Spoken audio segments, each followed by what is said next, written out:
What I eat in a day video ulit for someone na naglo-low carb at tamad magluto. Grocery day namin today kaya wala na talaga kaming pagkain sa ref. Kaya para sa aking first meal, isang pirasong itlog na lang kasi isang pirasong itlog na lang rin yung meron kami.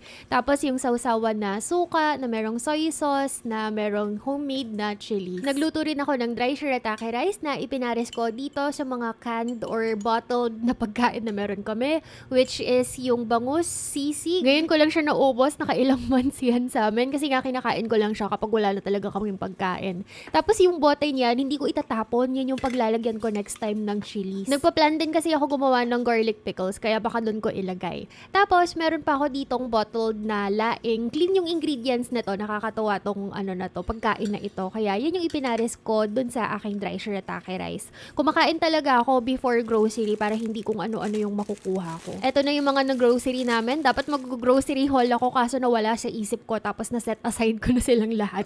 Pero yan lang naman, suka at saka kape. Sobrang favorite ko kasi talaga tong red cane vinegar. Ito nga naubos ko agad ng ilang linggo lang yung maliit na bote. Tapos ito naman yung mga karne na pinamili namin. Dito naman sa karne, meron akong chicken, beef at saka chicken breast.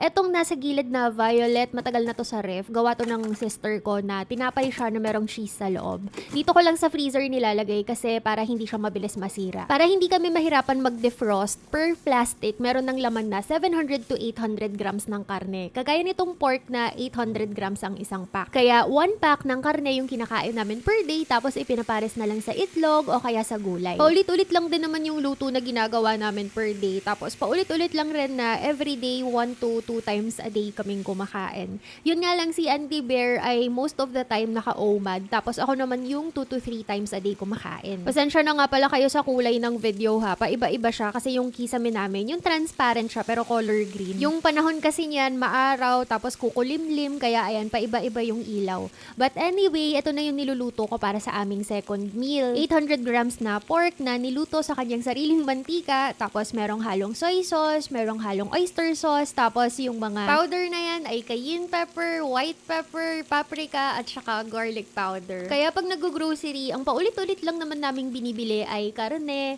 tapos yung 4 na powder na na-mention ko kanina, tapos kape at gatas. Yung gatas, ginagamit ko yon sa paggawa ng kefir. Hindi kami masyadong bumibili ng coconut oil para sa aming cooking oil kasi yung mantika na nakukuha namin dito sa karne, yan yung ginagamit namin na panggisa o kaya pang prito ng itlog. Ito palang si Andy Bear ngayon palang kakain dahil naka-umad siya nung araw na yan. Tapos ako naman, ito na yung second and last meal ko. Ipinares ko siya sa 2 pirasong itlog and yes, nakabili na kami ng itlog. Tapos si Andy Bear naman, nagluto siya ng 3 itlog para sa kanya. Tapos kapares niyan ay red cane vinegar na nung oras na yan ay piniprepare ni Andy Bear kaya yung empty bottle yung hawak ko.